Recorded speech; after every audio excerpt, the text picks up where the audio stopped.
예, 환영해 주셔서 감사합니다. 제가 오늘 말씀을 하나 더 읽을 테니까요. 그냥 뭐 들어도 다 알 수 있는 말씀. 계시록 21장 몇 절 제가 읽을게요. 계시록 1장 21장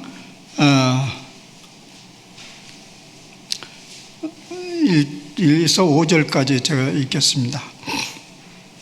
계시록 21장 1절부터 5절.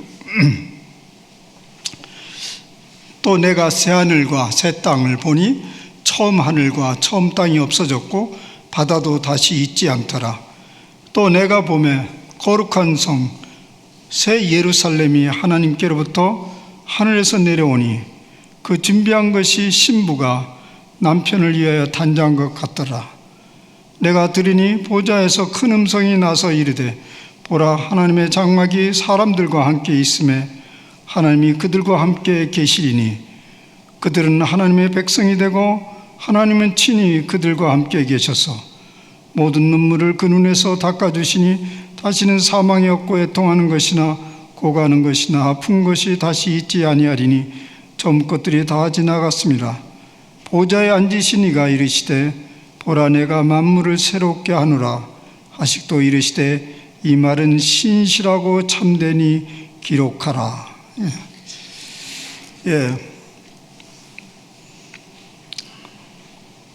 어떤 신학자 N.T. 라이트라는 영국의 신학자인데요. 그분이 이제 특별히 현재 지금 가시는 하나님 나라를 이제 성경적으로 풀어내는데 굉장히 기여를 한 사람입니다. 그분이 이런 얘기를 살짝 하더군요. 저도 공감을 하기 때문에 우리가 천국을 자꾸 저기 여기 뭐 죽으면 저 별 넘어 어디라고 생각하는데 만약 이러면 어떻게 되겠는가? 내가 나중에 눈을 뜨고 천국에 왔더니 내가 살던 바로 그곳 중화동이야. 눈을 떠보니까 내가 살던 그곳 중화동이야.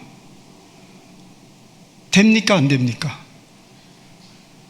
돼요? 안 돼요?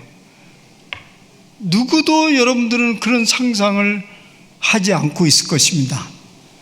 왜냐하면 이 땅의 것은 다 썩어지고 없어질 거라고 생각하기 때문에 그렇습니다. 그런데 사실은 하나님이 이 세상을 만들 때 심심풀이를 만든 공장놀이의 결과가 이 지구가 아니죠. 우주가 아니에요. 이 지구의 우주는 하나님 당신의 분신입니다. 자기 자신을 내어준 하나의 걸작품입니다. 그런데 이 세상을 꿈지락꿈지락 만들어서 좀 써먹다가 폐기 처분하고 또 다른 데로 옮겨갑니까? 그렇게는 보지 않아요. 지금 신학자들이 모두 다 그렇게 보지는 않아요. 지금 이 세상은 지금 완성된 것이 아닙니다. 계속 완성되어가는 과정 속에 있는 세상입니다. 그리고 우리가 마침내 완성되는 그때가 언제일지 모르지만은 주님이 오시는 그때겠죠. 우리는 그때 그 완성된 세상을 만나게 될 건데 그게 우리가 기대하는 종말론적 하나님 나라인데 그것이 완성된 우리 동네일 수 있다 얘기요. 다른 어떤 것이 아니고. 그것을 성경적 근거로 오늘 계시록을 읽었는데요. 계시록의 저자는 반모섬에 유배를 갔잖아요. 정말 반모섬이라는 것은 절의 고도, 한번 들어갔다 나오면 절대 나올 수 없는 그런 이제 중죄인만 들어갔죠. 근데 요한이 왜 무슨 이유 때문에 중죄인으로 거기 들어갔는지는 성경에 언급되지 않습니다. 뭐 여러 가지 추측할 뿐이지. 그런데 들어가면 나올 수가 없는데 그건 채석장이에요. 채석장. 그 대리석을 뽑아내고 그 죽도록 노동하다가 거기서 죽는 겁니다. 근데 어떻게 또 요한이 나와서 제자들 중에서 제일 오래 살다가, 그건 이제 내려오는 전설에 의하면 제일 오래 살다가 세상을 떠났어요. 뭐 왜 들어갔는지 또 어떻게 나왔는지 성경은 말하지 않아요. 근데 분명히 내가 밤모섬에 갇혀 있었다는 것은 성경이 말하고 있어. 근데 그가 거기에 밤모섬에 있으면서 깊은 회의에 빠졌겠죠. 엊그저께 분명히 예수님을 봤어요. 그리고 그분이 부활하신 걸 봤어요. 그리고 지금은 어디가 있는 거예요? 지금은 어디가 있는 거예요? 아무데도 없는. 그리고 나는 이런 신세가 됐어요. 모든 제자들은 뿔뿔이 흩어져 갔어요. 그래서 그 밤모섬에서 그는 내가 지금 꿈을 꿨는지, 순식간에 그런 일들이 벌어졌다 순식간에 지금 아무것도 아닌 것이 되어버렸어. 이건 도대체 뭐냐? 그러면서 그 밤모섬에서 그는 부르짖었겠죠. 물론 누가 자유롭게 기도하라고 시간을 내주지도 않았고, 이 일을 하면서 그 마음 한구석에는 그런 회의와 고통을, 그 몸부림치는 갈망이 하늘로 솟아 올라가고 그렇군 했겠죠. 수년, 몇 년을 했을지 모르지만 그때 그에게 환상이 마구 펼쳐지기 시작했습니다. 그 환상 중에 하나가 오늘인데요. 그가 본 환상은 뭐냐면 새 하늘과 새 땅이 펼쳐지는 것을 보게 되었는데, 그것이 새 하늘과 새 땅이 된 것은, 그게 왜 새 하늘과 새 땅이 됐냐면 거룩한 예루살렘이 하늘에서 내려와서 거기에 주님이 거하셨어요. 거룩한 예루살렘이 하늘에 내려와서 거기에 주님이 거하셨습니다. 그 장막에 하나님이 사람들과 함께 거하셨다는 환상을 보게 됩니다. 그러면서 거기에 보좌에 앉으신 예수님께서 뭐라고 하냐면, 보라, 내가 만물을 새롭게 하노라. 그게 무슨 소리입니까? 그 요한에 당신 지금 어디 갔습니까? 도대체 우리를 이렇게 두고 지금 어디 갔습니까? 계십니까? 뭐 한 동안에 메시지가 온 거예요. 내가 여기 있다. 너희 가운데 있다. 예. 그리고 이미 여기 새 예루살렘이 거하면서 여기 있다라는 것을 얘기하면서, 근데 그것은 고정된 것이 아니고 계속 지금부터 이것을 새롭게 해야 간다.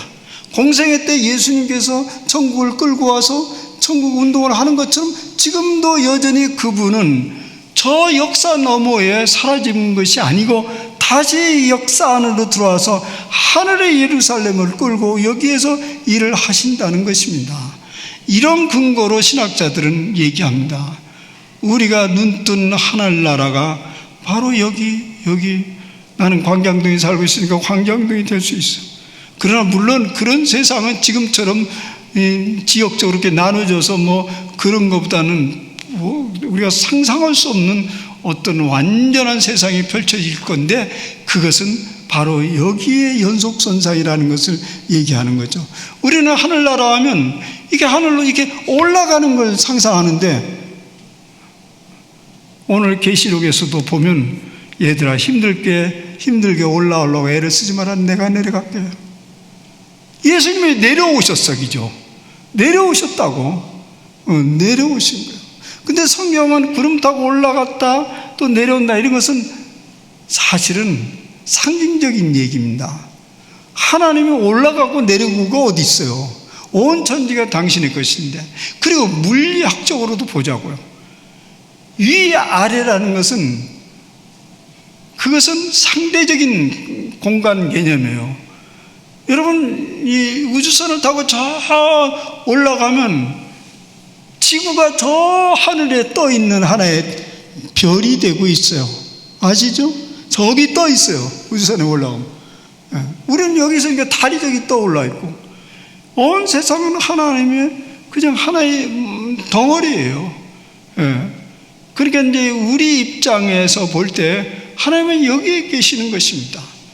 여기에서 지금 하나님이 거하시는 곳이, 하나님의 장막이 거하는 것이, 그게 하나님 나라인데, 그게 가만히 있지 않고 계속 새롭게 돼가는 거예요.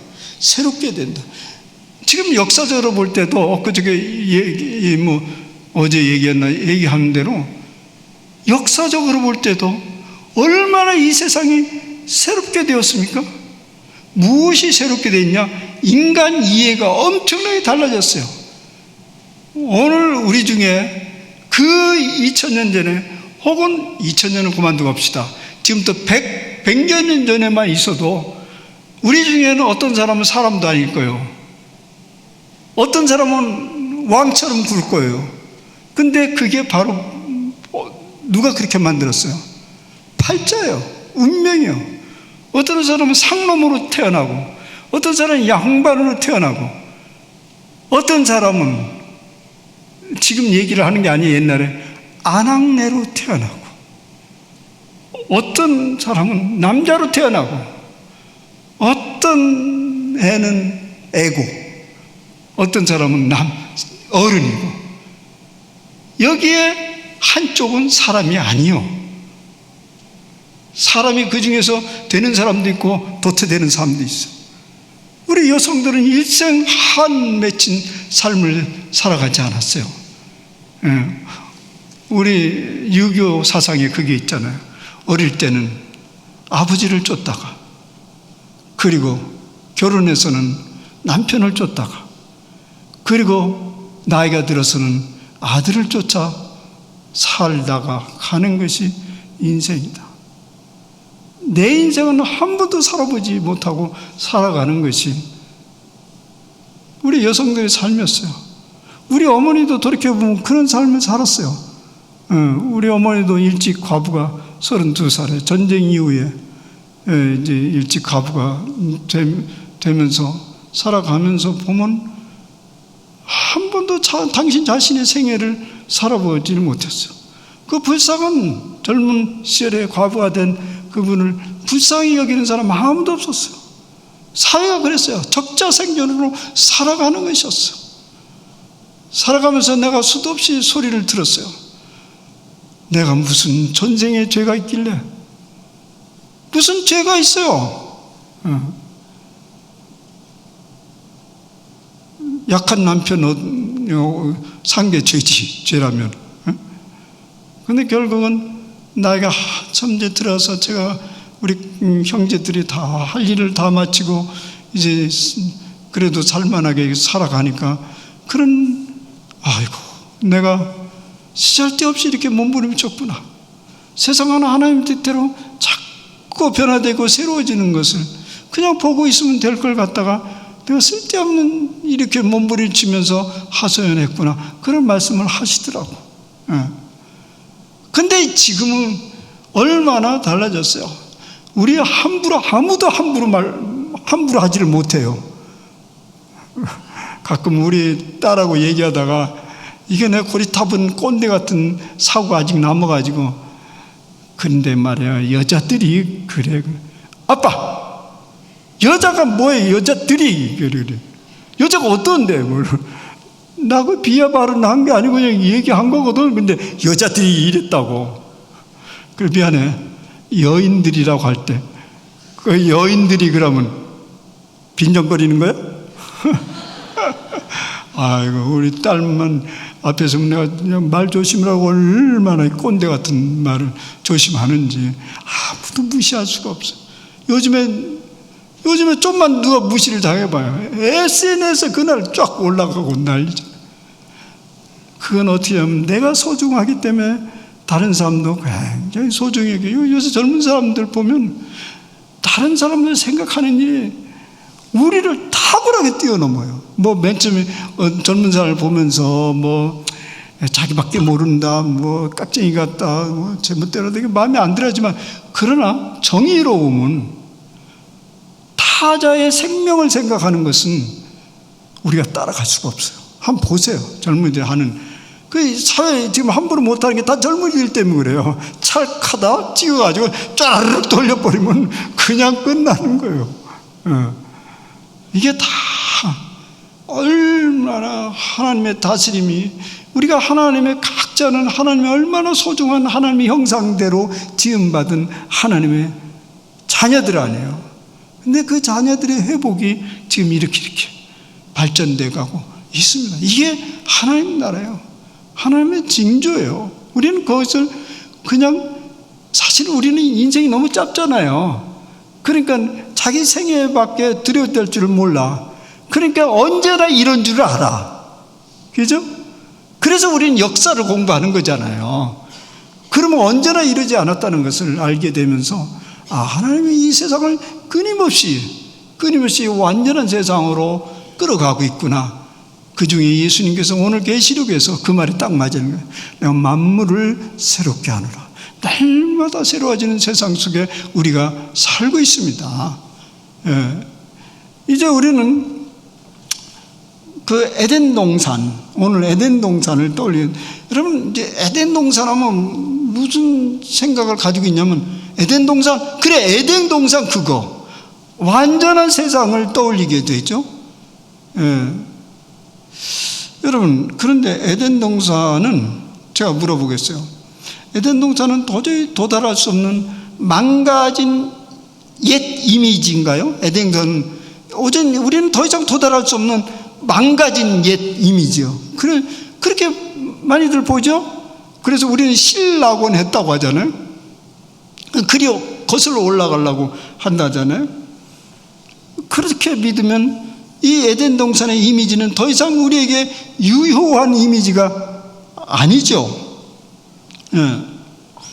그렇기 때문에 우리는 현재적인 하나님 나라를 믿지를 못하는 거예요. 그 생각 때문에.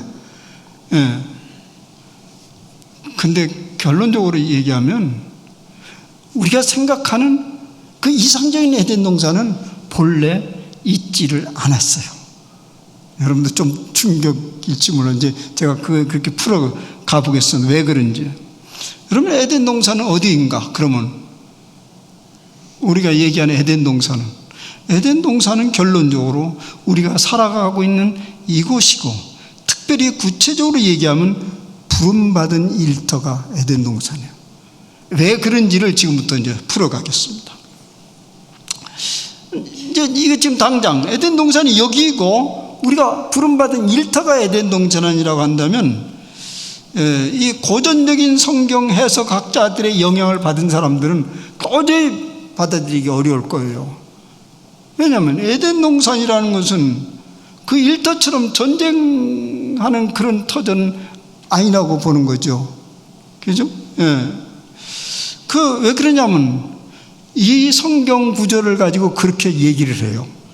창세기 3장 17절에 보면, 아담에게 이르되 내가 내 아내의 말을 듣고 내가 내게 먹지 말라 한 나무의 열매를 먹었은즉 땅은 너로 말미암아 저주를 받고 너는 내 평생에 수고하여야 그 소산을 먹으리라. 땅이 내게 가시덤불과 엉겅퀴를 낼 것이라. 너는 흙이니 흙으로 돌아갈 것이니라. 이 말씀을 생각하면서 뭐라고 생각하냐면, 이 일은 저주라고 생각을 하는 거예요. 이 일은 저주라고. 근데 여기 아무리 봐도 일 않고 먹고 산다는 소리는 없어. 단지 이 말씀이, 너는 일상 땀을 흘리면서 수고해야 되고 그 소산을 먹으리라. 내게 가시덤불과 엉겅퀴를 낼 것이다. 그런 것을 그냥 대충 일은 저주다 생각하는 것이요.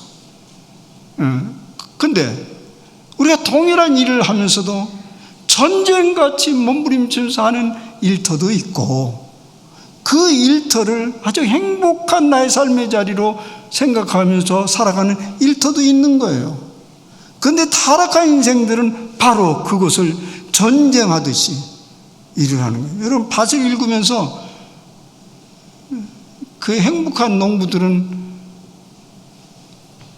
콧노래를 부르면서 거기서 농사를 져요. 그리고 풀을 뽑는데 풀과 전쟁이라고 그래요. 그런데 어떤 사람은 콧노래를 부르면서, 야, 미안하다. 네가 이 자리에 온 것이 오늘 내 손으로부터 뽑혀지게 된 그런 불행을 낳았지만은 또 다른 데 가서 또 잘 있거라. 미안하다. 같이 대화하면서 일을 풀어가는 사람도 있어요. 그런데 어쨌든 제가 결론적으로 여기 우리가 사는 것이 에덴 동산이다 이렇게 말한 것은 본래 그런 에덴 동산이 없었기 때문에 그렇게 말할 수도 있고, 완벽한, 다른 하나는 비단 그런 것이 있었다고 하자고요. 그래서 망가졌다고 하자고요. 그런데 그 망가진 에덴 동산 가운데 누가 오셨냐면 예수 그리스도께서 오셨어요. 예수 그리스도께서 오신 것은 바로 그 망가진 것을 회복시키기 오셨고, 그 회복은 벌써 오래전부터 시작이 된 거예요. 그래서 예수님께서 이 땅에 오신 것은 하나님의 나라를 펼치기 위해서 오셨다고 했잖아요. 그 하나님 나라를 펼치기 위해 오셨다는 것은 두 가지로 해석할 수 있죠. 전통적인 신학자들의 해석대로 그 에덴 동산이 망가졌다고 한다면 그것을 고치러 오신 거고, 또 제 주장대로 본래 그렇게 이상적인 곳은 없었다. 그러면 그것이 에덴 동산에 오늘 소위 말하는 코테이션 마크, 그 에덴 동산이었다고 한다면, 근데 그 에덴 동산은 불완전한 세상이었어요. 그것을 보다 완성시키게 하기 위해서 예수님께서 오신 것입니다. 그래서 우리는 다시금 예수님을 통해서 그 에덴 동산을 그야말로 우리가 믿는 그 에덴 동산으로 만들어 가도록 우리가 부름을 받고 있는 사람들입니다. 이미 그것은 진행되고 있어요. 우리 첫사람은 아니 진행되고 있는 것입니다. 보세요. 우리는 이 일터를, 그러니까 우리가 이제 살아가고 있는 이 세상의 일터를 이렇게 봐야 돼요. 타락 이전의 모습으로 돌려봐야 됩니다. 예수님 그걸 회복했고 우린 그걸 믿고 있기 때문에. 근데 여러분들 그때 이런 소리는 안 하겠죠? 우리 일 안 해도 먹고 살 수 있고 아주 편안하게 그렇게 하는 거죠. 그런데 내가 만물을 새롭게 한다는 과정 속에 있는 거예요. 그 속에서 우리는 이 에덴 동산을 이제 새롭게 세우는 자로서 부름을 받은 거죠. 그러니까 이 타락 이전에 에덴 동산의 모형이 뭐 있는가를 한번 그걸 살펴봅시다. 타락 이전의 에덴 동산이 본문 8절의 말씀인데 매우 희망적입니다.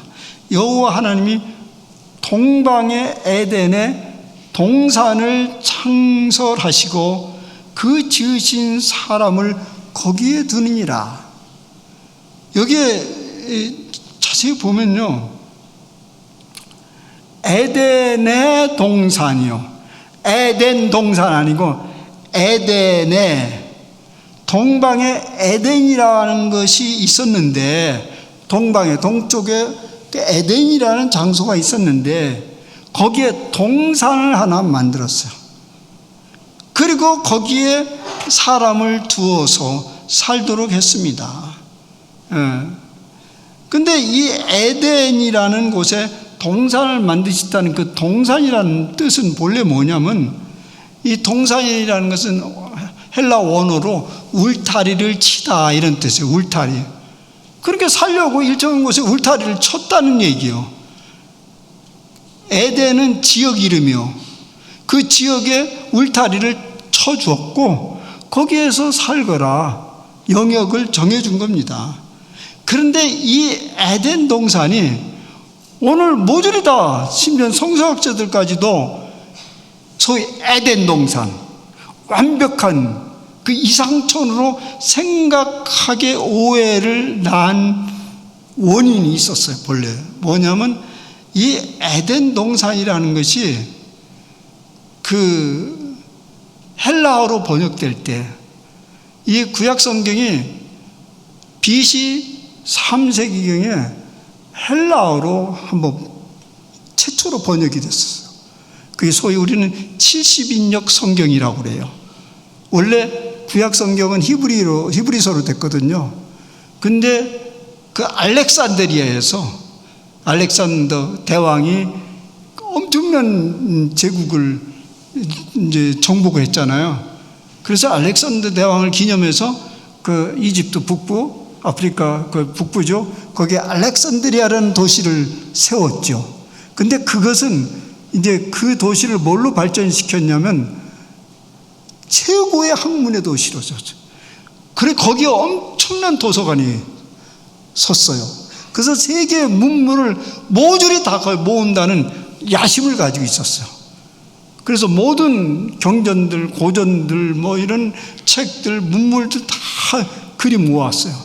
그리고 할 수 있는 만큼 헬라어로 번역을 하기 시작했는데, 그때 구약 성서가 꼽혀가지고 그 알렉산더의 도서관에서 이제 번역을 하기 시작했습니다. 번역을 해서 이제 나온 게 70인역 성경이라고 그래요. 근데 예수님이 복음서에서 인용한 많은 말씀이 그 70인역에서 인용한 것이에요. 구약 성경이 아니고. 근데 거기에서 에덴 동산을 뭐라고 번역했냐면 에덴의 파라데이소스라고 번역이 돼요. 파라데이소스. 그것이 영어로 이렇게 발전돼서 점점 뭘로 발전하면 파라다이스. 그것이 바로 지상낙원이라는 이미지로 오늘 우리에게 전달이 된 거예요. 그런데 그 에덴 동산은 본래 그런 의미 아니었었어요. 그냥 하나님이 특별히 사람을 만드시고 그곳에 살도록 하는 하나의 영역이 있어요.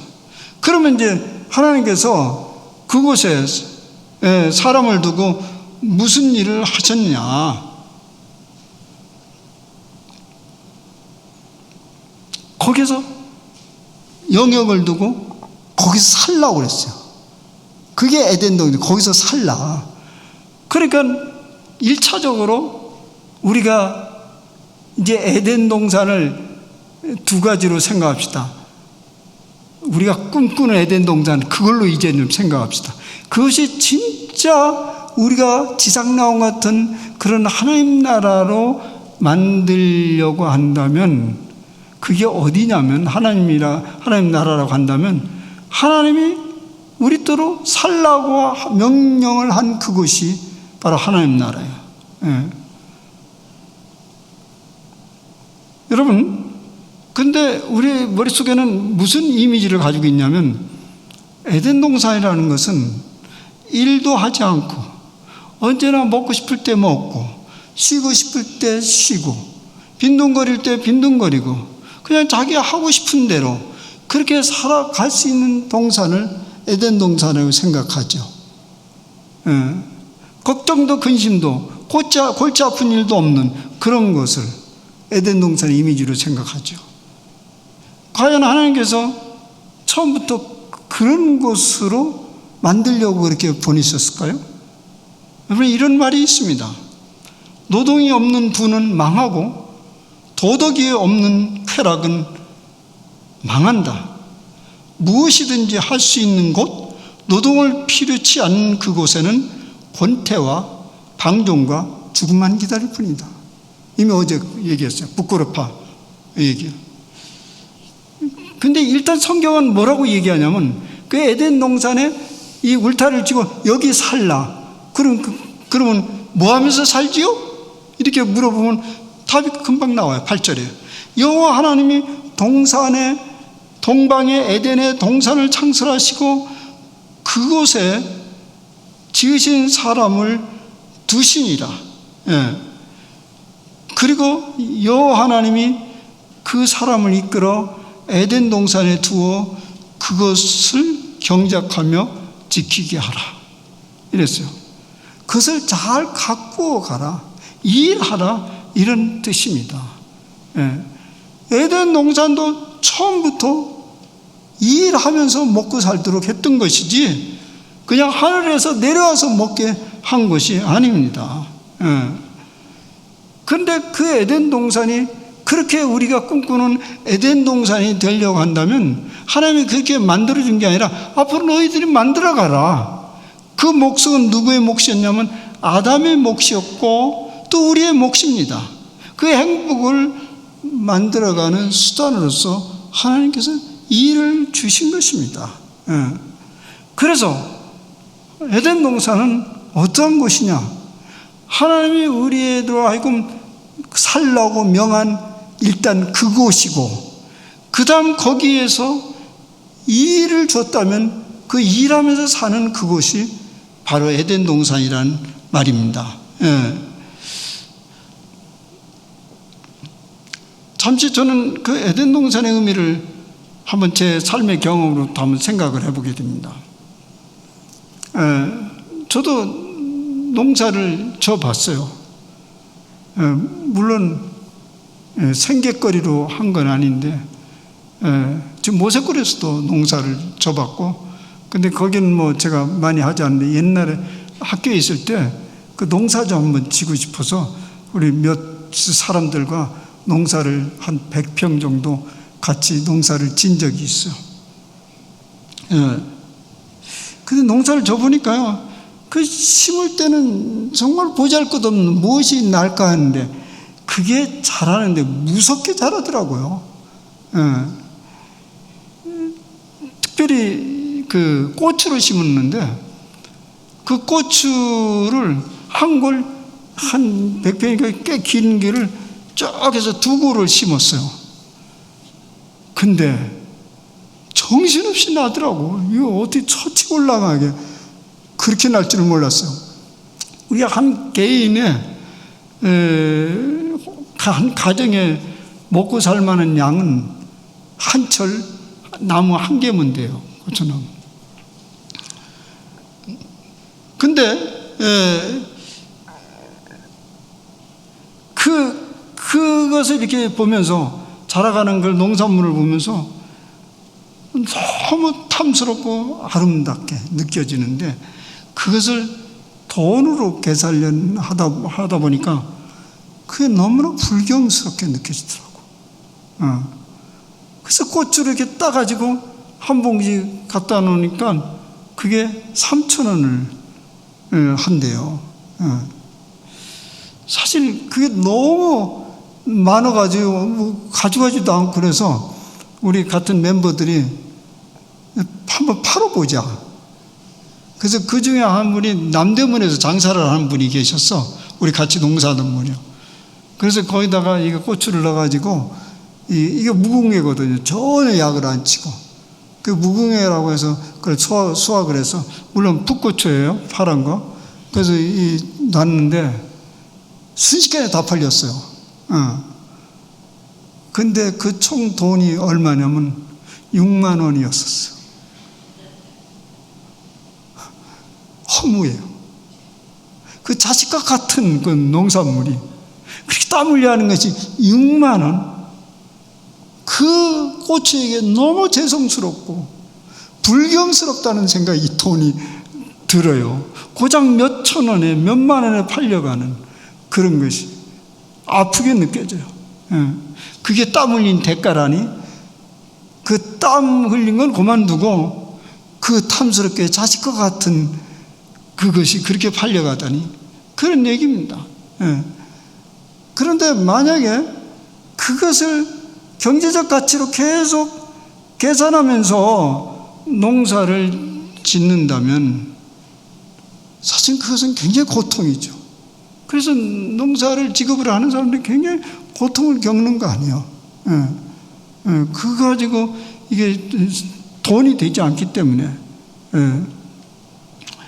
그래서 농산물은 화폐적 가치로 생각하는 순간 거기는 정말 전쟁과 같은 터전이고, 자식과 같은 그런 것으로 생각하면 참 거기서 하나님 나라가 쭉쭉 커가는 것을 경험하게 되는 거죠. 그래서 시골에 이렇게, 제가 지금 양평에 많이 살고 있는데 가끔 산책을 하면서 이제 그 농사 짓는 분들하고 대화를 가끔 할 때가 있는데, 그거 뭐 이거 줘서 이게 무슨 소득이 됩니까? 그랬더니 그 무슨 소득이 되겠습니까? 그냥 이웃끼리 나눠 먹고, 그러면서 저더러 선생님도 필요하세요? 가져가세요. 근데 그렇게 얘기하는 사람들 보면 그것을 굉장히 기쁨으로 감당을 하는 거예요. 일을. 거기에 당신이 오늘부터 일하지 마라. 그거 하지 마라. 그러면 그때부터 그 사람은 그게 지옥이 돼버리는 거죠. 그래서 시골에 살고 있는 많은 사람들이 땅을 안 판다고요. 특히 노인들은 땅을 잘 안 팔아요.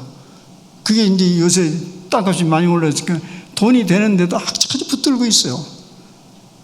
그러다가 자식한테 다 뺏겨요. 그래도 그건 상관없는 거예요. 나중에 내 죽은 다음에 자식이 가든 누가 상관없는데 얘가 내 일터인데, 말하자면 내가 누릴 에덴 동산인데 그걸 왜 돈 얼마 받고 파냐, 그런 생각을 가지고 있는 거죠. 소위 우리는 에덴 동산의 가장 결정적인 모형으로 가정을 생각하지 않습니까? 가정을 에덴 동산이라고 해요. 가정이라는 건 하나님께서 만든 남자와 여자가 같이 만나서 자녀를 낳고 살아가는 그곳을 가정이라고 하는데, 그것을 우리는 에덴 동산의 가장 근접한 모형으로 생각하고 있습니다. 그런데 그 또한 저절로 에덴 동산의 행복을 누려지는 건 아니죠. 땀을 흘려야 돼요. 서로가 부지런히 가꿔야 돼요. 가정을. 남편과 아내가 함께 땀을 흘려서 맨 처음에는 남자와 여자가 만났지만은 점점 가면서 부부가 되어 가고, 그 다음 점점 가면서 친구가 되어가는 과정 속에서 거기가 에덴 동산이 되는 거죠. 사실 맨 처음에 만날 때, 맨 처음에 만나면 어떡하죠? 맨 처음에 연애할 때는요, 자기라고 그래요, 자기. 자기. 그때 너무 짜릿한 거죠. 그죠? 자기라고 그래요. 그 말이 웃겨요, 자기. 자기가 자기면 자기는 뭐예요?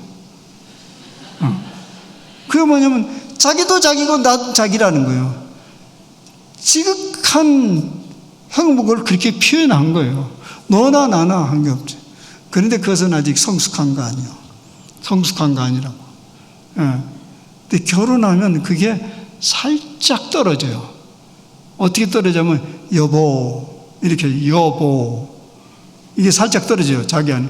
뭐 자기라고 계속 그렇게 부르는 사람도 있는데 그것은 그냥 입에 붙어서 그런 거예요. 다시 보면 여보요.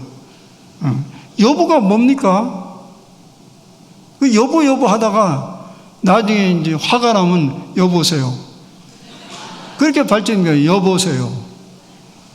그리고 나중에 이제 나이가 많이 들어서 진짜 싫어, 저분. 냄새나고 싫어. 그러면 뉘세요. 이렇게 물어. 뉘세요. 그건 악화되는 거죠. 자기로 해서 여보 했다가 여보세요, 뉘세요. 이건 악화되는 거예요. 그럼 그건 에덴 동산이 아니고 그 점점 악화되는 지옥으로 돼가는 거죠. 그죠? 그것을 갖고 가야 돼요.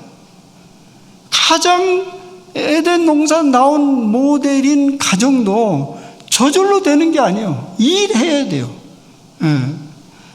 그러니까 에덴 동산은, 하나님 주신 에덴 동산이라는 것은 그야말로 우리가 말하는 에덴 동산이 되기 위한 하나의 원자료일 뿐이에요. 처음부터 그랬어요. 그래서 지금은 이제 우리가 이 원자료를 받고 이제 에덴 동산으로 만들어 가는 것이죠. 우리는 누구나 일터를 가지기를 원하고 일터를 가지고 있습니다. 그러나 이것이 정말 우리가 꿈꾸는 에덴 동산이 되기 위해서는 몇 가지 태도가 필요합니다. 첫째는 우리는 우리의 일터가 하나님의 보내신, 하나님의 정하신 에덴 동산이라는 믿음을 가져야 됩니다. 하나님이 울타리를 쳐서 너 여기 살아, 그렇게 지정된 장소를 우리가 믿어야 됩니다. 여러분들 이것저것 옮겨 다니지만 그것이 하나님이 정하신 울타리가 아니라고 한다면 거기 살으면 안 되죠. 거기 살으면 안 돼요. 그러니까 우리가 살고 있는 일터가 머물고 있는 것이 하나님이 줄쳐준 그곳이라는 확신이 있어야 됩니다. 그리고 그것을 에덴의 동산으로 만들어 가라는 거룩한 명령의 잔소로 받아들이는 거죠. 특별히 여러분들이 일터가 하나님이 허락하신 에덴 동산이고 거기서 거룩한 장소로 만들어 가라는 거죠. 어제 그저께 예를 들었지만은 이제 우리 일터가 썩어질 육신을 위해서 일하는 곳이 되면 안 되죠. 썩어질 한 주간 동안 썩어질 양식을 위해서 살다가 이렇게 왔다고 그런 소리 이제 우리 중에는 아무도 다시는 하면 안 되죠. 그 에덴 동산에 일을 하다가 또 이곳에 온 것입니다. 그런데 이제 이런 것들이 그 썩어질 양식, 영양식 이렇게 분리해서 그런 것들이 사실은 오랜 동안 교회 전통적인 관념이었어요. 사실 중세 때, 중세 교회를 보면요, 특히 중세 유럽, 종교개혁 전에 중세 유럽에서는 성직자와 먹고 사는 일을 하는 사람과 딱 구분을 줬어요. 그래서 성직이라는 게 따로 있었고 세상 일이라는 게 따로 있었어요.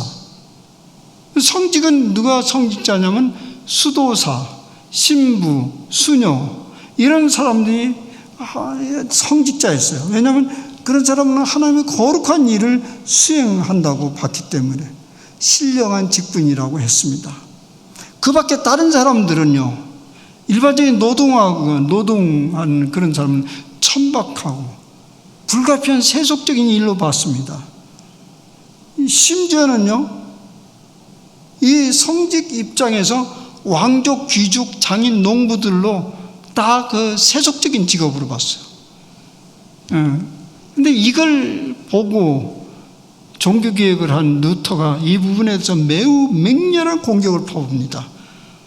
교황, 주교, 신부, 수도사들을 신령한 직분으로 칭하면서 왕족, 귀족, 장인, 농부들을 세속적인 직분으로 부르는 건 모두 지어낸 헛소리이다. 철저한 기만이요 위선이 아닐 수 없다. 그러므로 누구도 거기에 주눅들 이유가 없다. 그리스도인이라면 누구나 진정으로 신령한 직분을 가졌으며 직무의 종류가 다르다는 것 말고는 아무런 차이가 없다.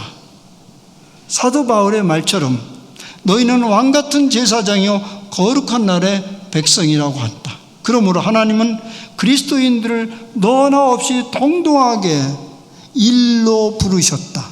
그것은 다 성직이다. 이런 얘기입니다. 제가 좀 여러분들 오해하지 말고 들으세요. 제가 지금 오늘 며칠간 집회를 했잖아요. 왜 집회에 왔죠? 왜 집회에 왔어요? 내가 이렇게 살짝 얘기를 했다고 합시다. 돈 벌러. 내가 돈 벌러 여기 왔어요, 집회. 그러면 여러분, 내가 진지하게 그렇게 얘기했다면 여러분들은 지금 뒤집어지겠죠, 그죠? 저런 싹분 목사한테 우리가 며칠 했다고. 나는 그분에게 이렇게 말하고 싶어요. 당신들도 매일 일하러 가는 거 왜 가냐? 돈 벌러 가잖아, 돈 벌러. 왜 나는 돈 벌으면 안 되고 당신들은 왜 돈 벌으면 그건 당연한 거예요. 돈 벌러 가는 건 당연하고 우리 같은 사람은 돈 벌러 가면 당연하게 왜 그렇게 생각하는 거예요? 그건 왜 그러냐면 당신은 성직이고 우리는 아래 것들이니까 그걸 인정해버리는 거예요. 그렇게 인정하고 싶습니까? 그렇지 않죠. 사실 내가 우리도 돈을 받아야 먹고 살잖아요. 그건 기본이잖아. 근데 돈 벌는 게 아니라 하나님의 부름받은 일을 하다가 돈도 생기고 먹고 사는 거죠. 만약 여러분들의 일터가 그리 된다면 우리나 여러분들이나 그게 성직은 마찬가지예요. 왜냐하면 하나님이 명령하신 그곳에서 에덴 동산을 지금 만들어 가기 때문에 그런 것입니다. 여러분 머릿속에 그런 개념을 싹 빼버리세요. 목사나 우리나 역할이 다를 뿐이지 그 본질적 지분 자체가 다른 건 하나도 없다. 근데 우리 자신이 그렇게 어떤 사람 천박한 걸로 우리 자신이 만드는 거지 누가 규정해 준 건 아닙니다. 여러분들이 당장 내일부터 밖에 나가서 자기 일터에 딱 앉을 때 이것이 하나님께서 나에게 맡겨진 일터 에덴 동산이다. 동산 부지런히 갖고 야겠다. 그렇게 하면서 살아간다면 그는 이미 현대적 하나님 나라를 경험하면서 사는 사람입니다. 제가 아주 참 부끄러운 일을 부끄럽게 생각하는 게 하나 있어. 제가 뉴욕에 공부하면서 뉴욕에 오래 살았는데요. 여름이면 가끔 여행을 가곤 했어요. 근데 이제 어떤 분하고 가까운 분하고 제가 난 몇 월 며칠 여행을 가고 싶은데 나랑 좀 같이 가자고 그랬어요. 근데 그분은 이제 뉴욕에서 슈퍼마켓을 하는 분이었어. 그 내가 날짜를 딱 정해서 줬어요. 이날 같이 가자고. 그러니까 이분이 이런 얘기예요. 목사님, 우리도요 이 슈퍼마켓을 하면서 동네 그 고객들과 약속이 있습니다. 당신들이 물건 사러 오면 늘 우리가 여기에 있다라는 약속을 했고 그들은 그걸 의지하며 살아가는데 우리가 적어도 여행을 가려고 하면 1주, 2주 전에 공고를 내고 그들이 다른 대책을 세워놓고 가는 게 맞지요. 그렇게 당장 갈 수 있는 형편은 아닙니다. 얼마나 부끄러운지. 그냥 슈퍼마켓을 하는 사람이 성직자예요. 우리는 지역사회를 봉사하고 있는데 무건의 약속이 있다. 우리 가게에서 먹고 살고 식료품을 사는데 공고도 없이 문 딱 닫아버리냐? 그건 그들의 신뢰를 저버리는 것이다. 그건 우리 일이 아니다. 그래서 내가 더 이상 아무 말도 못하고 정말 한 방 얻어맞은 기분이에요. 여러분 그런 가끔 가보면 공고도 하나도 안 했는데 요전에 어디 가는데 휴가입니다. 3일 동안 문 안 엽니다. 갔다가 어제 아무 소리 없었는데 그것이 성직이라고 생각하지 않기 때문에 그래요. 그냥 내 것이니까 내 임의대로 하는 거예요. 거기에는 결코 에덴 동산은 일어나지 않는 것이죠. 그것을 얘기하는 것입니다. 둘째는 주어진 일이 축복이라는 믿음을 가져야 됩니다. 그건 복이다. 물론 요즘에는 거의 다 그렇게 받아들이는 것 같아요. 일부는 빨리 일 끝냈으면 좋겠다. 어제도 얘기했잖아. 파이어죠. 빨리 끝나고. Financial Independence, Early Retire. 돈을 좀 벌어서 빨리 은퇴하고 빈들빈들 놀으면서 살겠다. 그 사람은 일을 저주까지는 아니지만 힘든 어떤 의무라고 생각하는 것 같아요. 물론 정말 좋은 건 뭐냐면 자기가 휘파람 부르면서 일을 하고 또 돈도 생기고 그러면 아주 좋겠죠. 그런데요, 그런 직업을 누리는 사람은 별로 없어요. 그럼 어떻게 하느냐? 그 주어진 일이 하나님이 주신 일이고 여기서부터 내가 현재적이고 가시적인 하나님 나라를 경험하고 일구에 다 가야겠다. 그런 마음을 가지기 시작하면 그게 몸에 싹 스며 들어가면 그때부터 이 일이 보람이 되고 기쁨이 되는 것입니다. 그러니까 우리가 이 일을 축복이라는 믿음을 가져야 됩니다. 실제적으로 그 일이 얼마나 중요한 것인지를 한번 상상을 해봅시다. 만약 이 문명화된 우리 사회 속에서 일이 모두 다 멈춰진다고 합시다. 무슨 일이 벌어질까요? 그래서 우리는 파업을 무서워하는 거 아니에요. 일이 다 멈춰지면 우리 냉장고에 음식이 사라질 것입니다. 거리에는 경찰이 사라질 것입니다. 대중교통이 끊어지고 전화가 목통이 될 것입니다. 화재가 나도 손을 쓸 방도가 없을 것입니다. 그래서 마침내 우리는 어떻게 될까요? 동굴에 들어가서 짐승의 털을 읽고 웅크리고 잠을 자게 될 것입니다. 일이 없으면 원신으로 가는 거예요.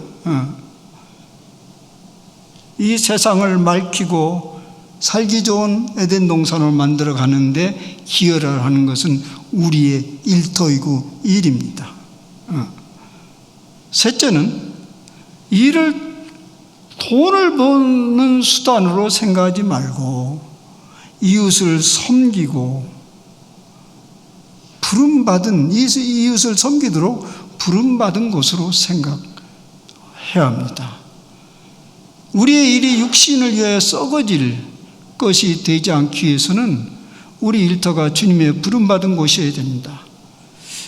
여러분, 원시 시대 있잖아요. 원시 시대.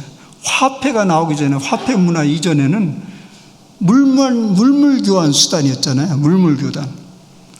그때는요, 돈벌이 수단이 아니었습니다. 물물 교환이. 서로 당신 할 줄 아는 거 난 못하니까, 또 내 할 줄 아는 거 당신 모르니까 서로 편의를 위해서 이렇게 교환을 하는 겁니다. 적당히 교환을 하는 것이요. 그래서 그들의 경제 생활은 본능적으로 서로의 유익을 주기 위한 하나의 수단이었습니다. 그런데 이게 화폐가 생기면서 그게 돈벌이 수단이 되고 말았습니다. 그래서 상상할 수 없을 만큼 우리 사회는 변질되어 온 거죠. 우리는 무엇이 잘못되어 있는지를 몰라요. 제가 화폐가 생기고 문화가 발달되는 그런 책을 하나, 두꺼운 책을 읽었는데요. 유발 하랄이라는 사람이죠. 예. 근데 우리는 그 문화 속에 깊게 물들어 있기 때문에 뭐가 잘못된지를 모르고 있는데, 만약 오늘 이 21세기에 옛날 물물 교환을 했던 사람들이 돌아온다고 합시다. 그들이 오늘을 보면서, 아니 세상이 저럴 수가 있어? 이거 어떤 사람이 와장창 자기 포켓에 넣고, 한쪽에서는 이게 서로 교환을 해야 되는데 저 사람이 교환할 것이 시원찮다고 찔찔 굶고 힘들어? 이거 이해가 안 간다. 어떻게 이런 문화가 생겼냐? 이렇게 생각할 거예요. 원시인들이 보아야 된다면. 상당히 무엇인가 지금 잘못되어 가고 있다는 것을 우리는 인식을 해야 됩니다. 그래서 이제 그게 잘 안 되니까 이제 국가에서 이제 복지제도나 이런 걸 억지로 만들어내는 거죠. 뭐 정확하게 물물교환만 잘 이루어지면 그게 다 복지거든요. 뭐 다 일반화시키는 것은 아니지만 이걸 돈벌이 수단, 화폐 수단으로 생각할 때 이런 일이 벌어져요. 무슨 얘기냐면 뭐 여러분 중에 뭐 의사도 있을 것이고 뭐 변호인도 있을, 근데 그걸 일반화시키는 건 아닙니다. 예를 드는 거예요. 의사를 봅시다. 의사는 고통을 덜어주기 위해서가 아니라 돈을 벌기 위해서 진료를 합니다. 예를 드는 거예요. 돈을 위해, 다 의사가 그렇다는 게 아니라 이제 그렇게 이제 살아간다고 합니다. 의사는 고통을 덜어주기 위해서가 아니라 돈을 벌기 위해서 진료를 합니다. 환자는 그러한 과정에서 치료가 될 뿐입니다. 그들은 자기에게 찾아오는 환자를 지극히 연약하고 보잘것없는 한 인간으로 대합니다. 귀하고 소중한 것은 그가 가진 돈뿐입니다. 돈을 가지고 있지 못한 환자라면 그 사람은 아무것도 아닙니다. 환자일 뿐입니다. 사람이 아니고 환자일 뿐입니다. 세상에나 이런 일 다 봤어. 우리 성도가 병원에 입원을 했어요. 나이가 드신 분인데. 그래서 제가 이제 위로차 기도하러 갔는데 거기 간병인이 계시더군요. 남자 간병인이었었어요.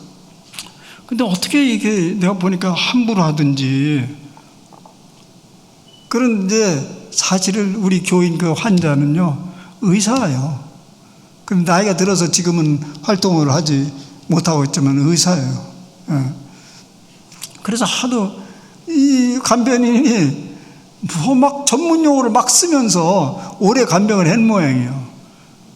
그러니까 이 환자가 잘 못 알아듣는 줄 알고 막 짜증을 내고 함부로 해서, 여보, 이분이 의사입니다. 그랬더니, 그러면 미안하게 생각하고 이래야 되는데, 환자는 환자일 뿐입니다. 환자는 환자일 뿐입니다.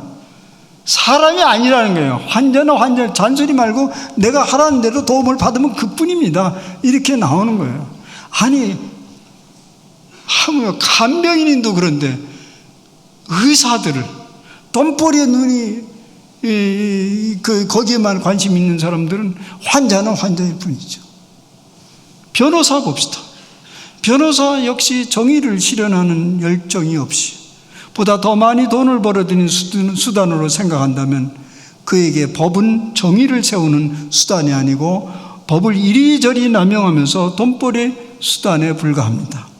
음식점을 하는 사람이 그 일을 돈벌이 수단으로 생각한다면 사람들의 건강을 깊게 고려하지 않습니다. 단지 얼마나 이윤을 남길 것에만 몰두하고 꺼리낌 없이 불량식품을 만들어냅니다. 돈벌이 수단이라면 무슨 직업이든 이렇게 되고 말아요. 무슨 직업.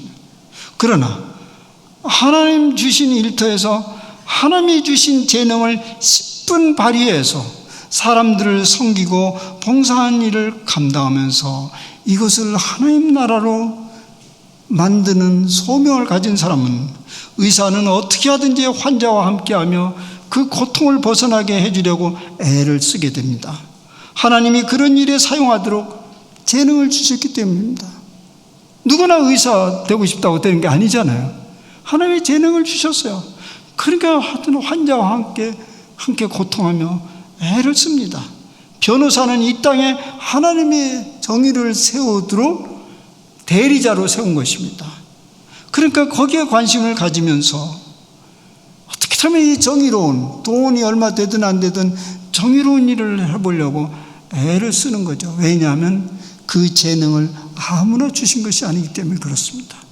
음식점을 하는 사람, 옷을 만드는 사람, 다 이 사람들은 다 하나님 주신 재주를 가지고, 음식 마술사죠. 옷을 만들어서 마술사예요. 다른 사람은. 그런 민감성을 하나님부터 부여받은 사람입니다. 그러므로 그들은 이를 통해서 다른 사람을 즐겁게 하고 건강한 삶을 누리도록 하는데 온 초점을 맞추게 되면 그곳에서 그야말로 에덴 동산이 이루어져 가는 것이죠. 미국의 리디머 교회라는 곳이 있어요. 워싱턴에 리디머 교회라는 것이 이제 이 지역사회와 함께하는 그런 교회로 유명해요. 거기는 모든 사람들이 지역사회와 다 연결이 되어 있어요. 지역사회하면서 지역과 함께 일을 하는데요. 그래서 거기 교인들은 이런 훈련을 받습니다. 자기 재능을 가지고 어떻게 세상을 변화시키려나, 이제 이런 훈련을 하면서 지역사회에 나가서 이제 복음적 삶을 살아가는 것이죠. 그런데 그 사람 중에 이제 거기서 훈련받은 사람 중에 하나, 제임스 투펜키언이라는 사람이 있는데요. 그는 자기 여러 사업을 하다가 쓴맛을 여러 번 본 사람입니다. 그런데 거기서 그 훈련을 받고 그가 아르메니아 지역으로 갔어요. 아르메니아 지역에 가서 거기서 이제 무슨 일을 해볼까 하다가 거기서 뭘 봤냐면 굉장히 기후가 좋습니다. 과일이 엄청 잘 돼요. 그 광대한 땅에 뭐 갖가지 과일이 있는데, 그런데 이 사람들은 그 과일 한 철 먹고 다 끝나는 거예요. 그 다 못 먹죠. 한 철 있을 때 오래 보관을 할 수 없으니까 다 버리는 거예요. 그래서 이게 어떻게 이럴 수가 있는가? 이걸 어떻게 하면 좋을까? 그러면서 매일 이제 성경 묵상을 하는데 창세기를 묵상하게 되었습니다. 그리고 하나님이 세상을 지으시고 충만하게 하시고 거기에 피조물을 보시면서 하나님이 뭐라고 말씀하셨냐면, 자 참 좋았다. 그새 마음이 팍 꽂혔어요. 아, 세상은 참 좋게 만드는 것이구나. 그래서 무릎을 탁 치면서, 그렇지, 하나님이 세상을 이렇게 허접하게 만드실 리가 없지. 그게 무슨 소리냐면, 알루미늄 광대한 땅에 엄청난 과일이 열려서 그걸 그냥 한 여름철 쭈쭈 먹고 나머지 어떻게 할 것인가 다 갖다 버리는 거. 하나님이 이렇게 허접하게 세상을 만드실 리가 없다는 생각을 가지면서 거기에 이제 하나님께 지혜를 달라고 구하면서 오래도록 변치 않는 그런 물건을, 이 과일을 가지고 만들어보자 해서 그 사업에 뛰어들었습니다. 마침내 그런 오래 보관할 수 있는 그런 이제 케인이나 이런 것들을 만들어내가지고 사람들을 기쁘게 하고 섬기는 일을 했습니다. 물론 사업적으로 대성공을 거뒀습니다. 근데 여기서 개인의 성공담을 말하고자 하는 것이 아니고, 제임스는 하나님 맡겨주신 세상을 에덴 동산으로 만드는데 자기 자신을 하나님께 드린 것이죠. 그랬더니 그것이 열매를 거둔 것입니다. 여러분, 가끔 이런 사람이 있어요. 가끔 목사님들이 사업을 해서 성공한 케이스를 종종 있어요. 그게 뭐냐면 이 사람은 그 사업을 목회하듯이 하는 거예요. 목회하듯이. 사실 배운 게 사업은 못 배웠잖아요. 그 배운 게 그게 살기가 어려우면 내가 누구라고 얘기하면 여러분 아는 사람도 있어요. 근데 어떻게 했냐니까 목회하듯이 섬기는 대로. 그 가지고 물장사 하는데 물 아무리 대접한다고 뭐 돈 얼마 들어? 열심히 대접하고. 그러니까 사람들이 몰려드는 거예요. 그래서 성공한 케이스도 있어요. 사실 우리가 하나님 나라를 만들려고 그렇게 애를 쓰면서 사명감을 가지면 사람들이 왜 거기에 안 몰려들겠어요? 그런데 이제 거기에 우리는 초점이 있는 게 아니라 거기에 하나님 나라가 이루어지는 것을 말합니다. 여러분, 하나님은 이 세상을 결코 포기하지 않으셨습니다. 그걸 아셔야 돼요. 이 세상 포기하지 않으셨어요. 계속 하나님은 이 아름다운 세상을 만들어가는 데 활동하시는데 우리를 그 자리로 각자 지금 부르셨습니다. 근데 사람들은 이런 생각을 가지고 있어요. 뭐 나 하나 잘한다고 세상이 변화되나? 이런 생각을 하고 있어요. 나 하나 된다고 세상을 변화되나? 그런 생각을 하는 사람들은요, 하나님이 이 세상을 손 놨다고 생각하는 거예요. 자기 손에 이 세상이 달려있다는 오해를 하고 있는 거예요. 하나님이 일하십니다. 그런데 우리를 동역자로 부르셔서 함께 일하시기를 원해요. 그런데 생각해 보세요. 우리가 죽으라고 일한다고 해서 이 세상이 변화되면 얼마나 변화되겠어요? 실제 그 말이 맞아요. 바위에 달걀 던지기지. 그런데 이게 놀라운 일이 있어요. 하나님이 우리를 쓰시면서 나머지 일을 하나님이 다 채워가십니다. 우리는 흉내내고 그렇게 할 뿐입니다. 하나님이 그렇게 하기로 했으니까. 여러분, 이 세상은 하나님이 여전히 활동하고 계시고요. 요한이 경험한 대로 환상을 봤는데 부활하신 그분이 이곳에 새 예루살렘을 건축하시고 만물을 새롭게 일하십니다. 오늘 우리가 그분의 후원으로 오늘 이렇게 된 것입니다. 그것을 적극적으로 받아들이고 이 세상을 읽어가면 그게 하나님 나라가 되는 것이죠. 사랑하는 여러분, 에덴 동산은 이미 훼손되었지만은 그 동산에 아예 폐쇄된 것은 아닙니다. 예수 그리스도를 통해서 그 동산이 다시 열렸습니다. 그곳에 우리가 살고 있습니다. 그러므로 우리가 이곳을 가꾸어 가면 훼손된 그것이 더 완전한 에덴 동산으로 바뀌어질 것입니다. 하나님이 우리를 이 땅 대한민국에 살도록 하셨습니다. 그리고 우리에게 가정과 일터를 주셨습니다. 그러니 이곳이 에덴의 그 동산이 될 가능성은 얼마든지 있습니다. 첫사람 아담이 들짐승과 새들에게 이름을 부여하면서 창조 활동을 한 것처럼 우리도 이 일터에서 부름받은 재능을 가지고 하나님의 창조 활동을 할 수 있습니다. 이제 없었던 새하늘과 새 땅이 우리를 통해서 전개되는 것을 보게 될 것입니다. 그리고 우리도 그것을 누리게 될 것이고, 그 경험을 하는 동안 우리는 정말로 펼쳐질 하나님 나라라는 사모함이 있게 될 것입니다. 그것이 없는 것은, 그런 현재적인 그런 경험이 없는 천국 생각은 뭐냐면 죽어봐야 하는, 믿습니다. 그 외에는 별로 희망이 없어요. 그래도 이 땅이 좋지.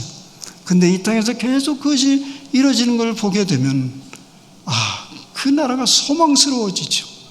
그러니까 그런 사람들은 절대 절망이 없고, 그리고 죽어감을 소멸이라고 생각하지 않고 가까이 일을 다 끝내고 완성된 것으로 간다는 그런 희망으로 우리는 주님 앞에 갈 수 있습니다. 사랑하는 여러분, 어떻게든지 그 일을 악물어서 되는 건 아니지만 그래도 하나님 나라가 여기 있다고 지난 3일 동안 입이 닳도록 저 목사가 그랬는데 어디 좀 보자. 눈을 부릅뜨고 말씀을 생각하면서 하나님 나라를 맛보고, 그리고 안 보이면 어떻게 하면 내가 만들지, 그리고 내가 보여주지, 그렇게 살아가시길 바랍니다. 기도합시다. 하나님 아버지, 고맙습니다. 진실로 우리 주 예수님은 이 땅에 하나님 나라를 펼치러 오셨고, 그 나라는 지금 지난 2000년 동안 계속해서 진전되어 왔습니다. 그리고 오늘 저희들에게 또 그 몫을 남겨두셨습니다. 주님, 우리로 하여금 영의 눈을 띄어줘서 이미 상당히 진전된 그 하나님 나라를 볼 수 있는 눈을 열게 하옵소서. 그리고 그것을 경험하는 희열도 맛보게 하옵소서. 그것이 좋으면 우리가 또 완전한 하나님 나라를 일궈가는 하나님의 일꾼으로 나서게 하옵소서. 사실 우리가 일하는 모든 터전이 바로 하나님이 우리에게 허락하신 에덴 동산을 만들 수 있는 기회의 자림을 저희들이 믿게 하옵소서. 그래서 매일매일 출근할 때마다, 일터로 간 때마다 오늘 나로 인해서 새로운 세상이 열린다는 그런 믿음을 가지고 살아가는 저희들이 되게 하여 주시옵소서. 예수님의 이름으로 감사하며 기도하옵나이다. 아멘.